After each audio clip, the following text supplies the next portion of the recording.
So funny story. Up until 3 years ago, I had done one cruise in my entire life. I had done 3. We have now done 27 in 2.5 years. And I don't know if it makes us experts, but it definitely, I think we're qualified to talk about it a little. Yeah, definitely not experts. But this is an episode all about those people that are looking for their first cruise and what you need to know based on what we've learned along the way, what we've picked up from other cruisers, and what we really want is additional comments below from what you have learned if you are watching this and seasoned traveler. So let's get into it. We're going to break this down into a couple categories. We're going to start with the cruise line or the ship, the cruise itself, what you need to look for. We always suggest starting with the cruise line because every cruise line is different, and if you're based on what you're looking for, there's a cruise line out there for you. Yeah, especially like if you have kids and you want a very kid-focused one, or you want an adults only, you want more teen-focused, or just kind of you don't really care too much. You can go mainstream, you can go luxury, you can go ultra luxury, you can go on a yacht. Depending on what you're looking for, there is a ship out there for you, but it may be a boat if it's a yacht, because that's not a ship, and I will get told off in the comments if, yeah. Okay. So we always start with the cruise line. Next is we talk about the ship. Depending on the cruise line you're going to, the mainstream cruise lines such as Celebrity, Royal, Norwegian, they have differences in their ships based on when they were built. The newer ones are very big, Yes. much bigger, sometimes 3-4 times the size of their older ships, which are smaller, and they offer 2 completely different experiences. If you love people and you don't mind crowds, the bigger ships may be for you because they offer some of the luxuries that the older ships don't offer. Some of the bigger ones that you're referring to would be some of Royals. Those are going to be your biggest ships. So you've got Icon of the Seas, Utopia of the Seas, Star of the Seas. Star of the Seas coming out. Just some of those Wonder of the Seas. Some of those are like the really, really big ones. And those will have everything from dry slides, wet slides, a carousel in the middle, to your arcade, to just as many kids activities as you could think of. Mini golf, just like everything that is fantastic. Zip lines. Sorry, they're just all popping in my head as I'm thinking about it. Just a lot of really fun things, Yep. especially for kids. And on the older ships, you'll get more intimate feel because you'll have less people in the ship. They can also go places that other ships can't. So a lot of times we suggest smaller ships for if you're going to some epic locations. Agreed. But, so once you make that decision, you want new or old ship, next is the itinerary. And you have to pay attention to the itinerary because it can change after you book. It could. It could. It could also change while you're on board as Yes, well. it can also change while you're on board. So you may have this place you've wanted to be your entire life. You need to go in expecting that if there's bad weather and they can't dock, you may not get that experience. So look at the entire itinerary holistically versus just picking one spot. Because if you pick one spot, you may be disappointed on that cruise. And in addition to that too, let's say you wanted to do something like Alaska, which we have a lot of Alaska content. I'll tag some stuff below. But you might just be like, oh, I want to do Alaska. I'm going to find the ship that I want and then just book Alaska. The itinerary for things like Alaska or Norway or the Caribbean can vary depending on like where that ship goes, the itinerary itself. Like it may go to Alaska, but it may go to different spots. So keep that in mind as well. Yeah, and spend time looking at the ports online. There's a bunch of YouTube videos, whether they're ours or our friends' channels or any other channel. I'm sure you can find something to give you an idea if that's the port you want to go to. Okay, before we move on to the second point, which is preparation for your cruise, we just want to let you know at the end of this video, we will share our must-haves that we carry every time, and then Emma can link those in the description below so you can pick them up. But we carry these all on all our cruises. But we'll get to that a little later. Yep. So the next element is preparing for a cruise. So you spent the money, you booked it, you're good to go, is preparing for your cruise. So one thing we always suggest is carrying a passport. Yes. If you have one, that's your easiest way to do it. Yeah, they do allow you to board with a birth certificate, especially the younger ones. A lot of the younger ones only have birth certificates. But a passport gives you the flexibility. If something happens, you have the ability to get home much quicker. Because the worst you could do is you end up in a foreign country and you don't have your passport.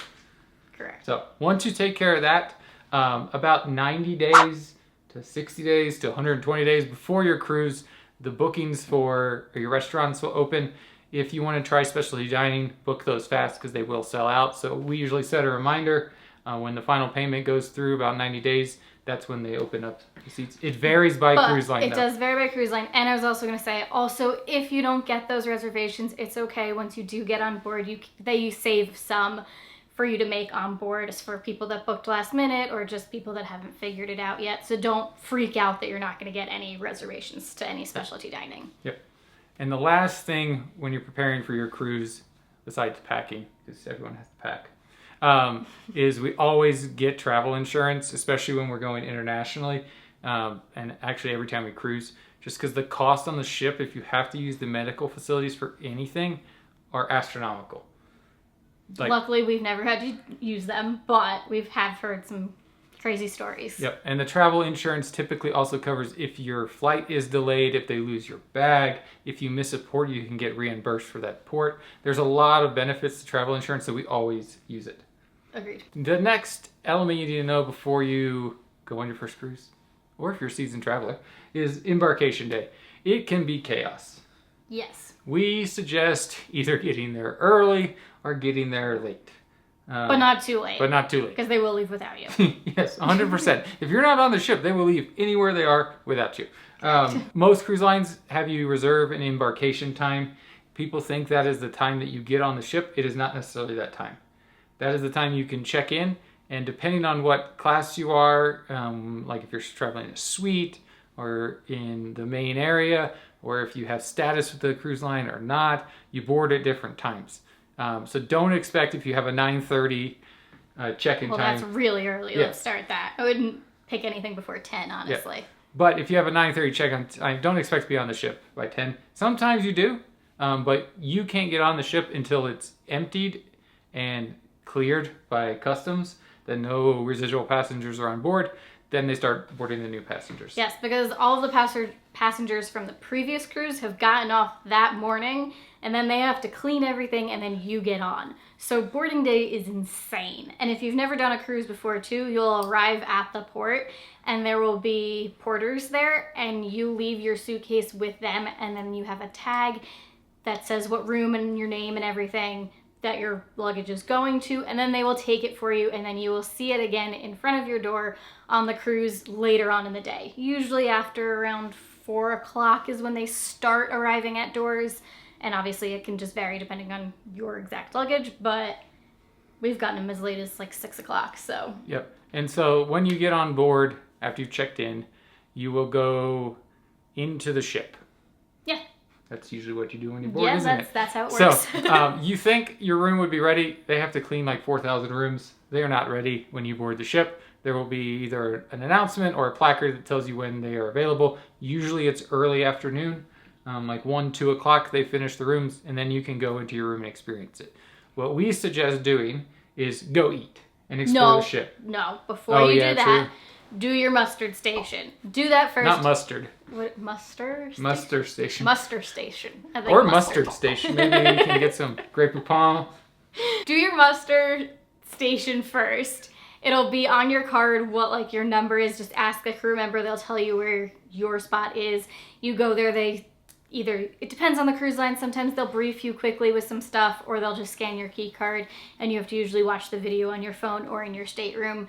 But everybody on the ship has to do that before they can physically leave the port. Yes. So we always do that first. Then we go eat, and then we explore the ship. And then usually by that time, our room is ready. It just, exploring the ships gets you accustomed to it because every ship is different. And if it's your first time, there's some nuances you need to know about, like where the elevator banks are, the staircases, where the restaurants are. So explore the ship. Yeah. And the buffet will be crazy. It'll probably be the craziest it'll be your entire cruise because everybody is doing pretty much the same thing, going to eat first. So don't let that like deter you from the rest of your trip thinking that it's going to be pure chaos the entire time. Yep. And once you get to your room, the other thing is if you can meet your room steward, try to do that on the first day so they'll get to know you. They'll know your name within 24 hours of you boarding the ship, which is incredible since they just got people off the ship. Yeah. And making a request early on, it may take a day to get them in because they are really busy on embarkation, disembarkation day. So just make any requests there, such as like if you want a robe, an extra pillow. If you have a kid and you need a pack and play, things like that. Yep. The last thing from me, before I think Emma's got one more, is we always carry on a small suitcase, similar to what you carry on a plane. Or a backpack, depending on what you have. But we always put an extra change of clothes just in case our luggage gets lost in there, as well as any medication we have to have. Carry that on because you never know if your luggage gets lost or it gets put in the wrong room. It may take you a day, so we always carry our medication. And then personally, I just always carry my jewelry with me and makeup just so I have it. But yeah, just make sure you have those things. And then if you're a huge like pool goer, pack your bathing suit in that carry-on or backpack or whatever you have, because the pools on day one are usually empty because everybody else forgets to pack that and then they're waiting for their luggage. So that's like the most ideal time to do a chill pool day, or do the slides if you've got like teenagers or kids that really want to try the slides. It won't be as busy, the lines won't be as long. It is like the best time to do that kind of stuff. That's a good point. Yeah, thanks. Next is planning your trip while you're on board, because that's what you gotta do. There's a lot of stuff to do on the ship. Yeah. Every cruise line now has an app, basically. Which we should have mentioned earlier, because honestly, you should download that before you even get on the ship. Correct. That should be your pre That stuff. should be in the preparation for your cruise. Yes. Good point. But while you're on board, you can go through the app and look at the itineraries for the day. Some cruise lines still do the paper copy in your room, the cruise news or whatever it's called. But the app is now where everything is, and you can like save things. You can put them in a calendar so you know where you need to be, when you need to be there. And that'll give you all the options, whether it's seeing a comedy show, going to the main theater, trying archery, doing arts and crafts, I'm trying to think of some of the other things. Curling on a ship. Bingo. Just all those kind of different and fun activities. Or like sometimes they have ones where it's like a wine tasting or things like that, which those sometimes cost extra, but they're still fun to do. Yeah. So just go through the app, find out what you want to do, and reserve it. Sometimes you do have to reserve seating for shows. That goes away.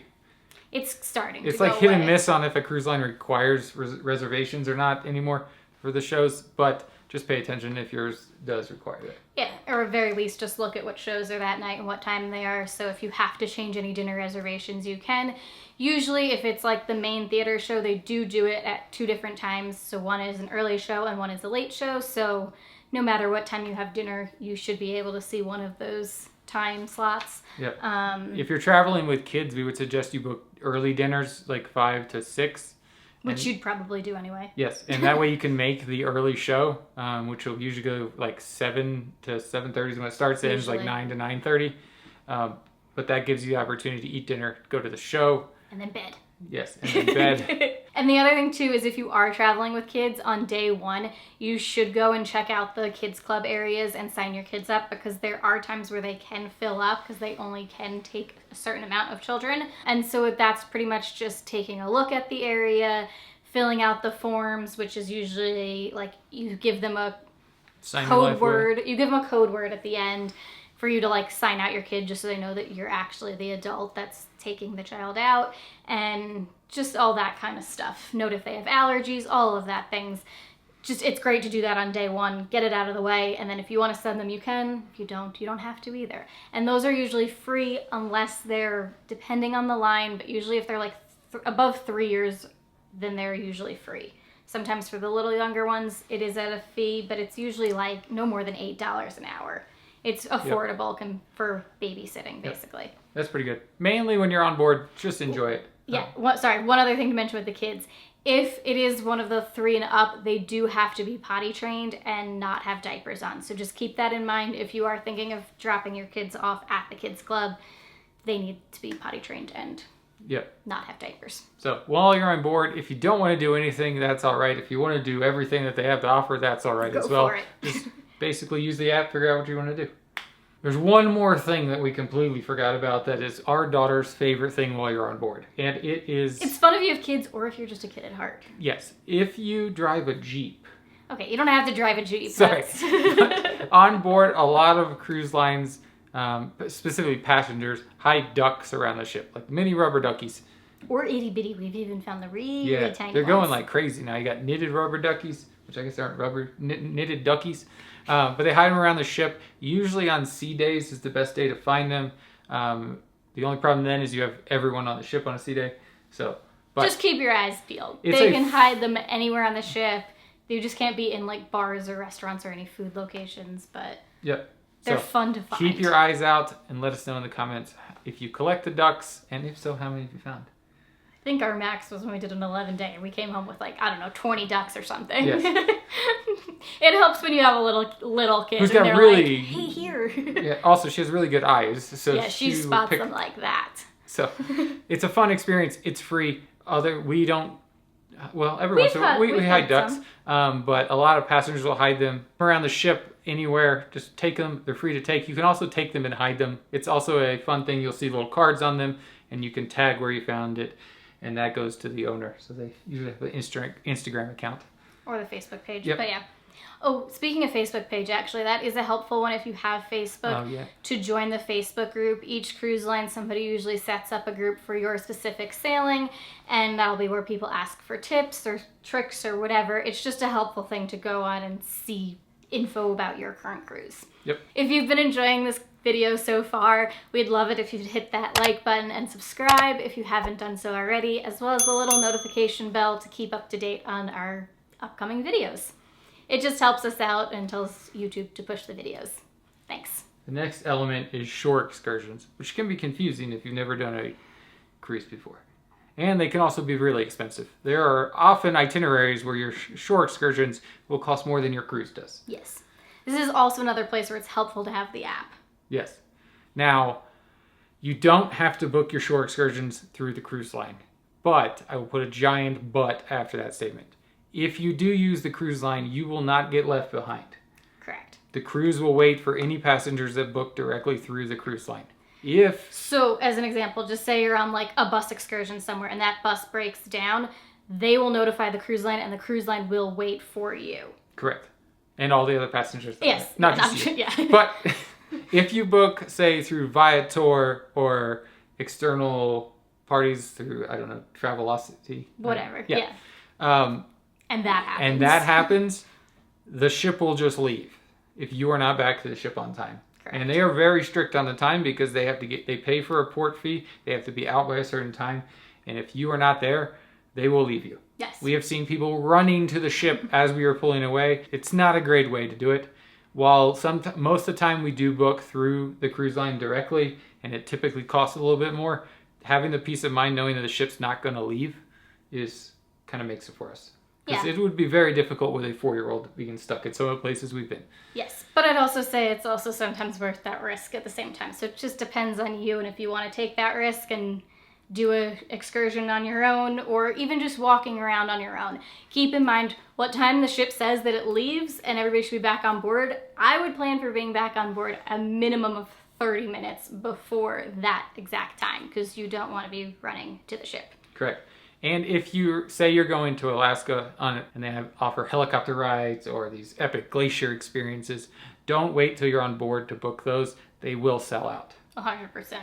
But also piggybacking onto that, if you're going to do an excursion like the train, you could book that one yourself because everybody's on the same train usually. Yeah. So just kind of like do a little bit of research on the excursions, see what it is and what you're comfortable doing or not doing on your own. Correct. Next topic is... the worst day of the entire trip. Yes, disembarkation. So your last day of the cruise, which kind of starts the night before. Yes. The easiest way to do it is pack all of your suitcases up the night before, and then you leave your suitcase outside of your door.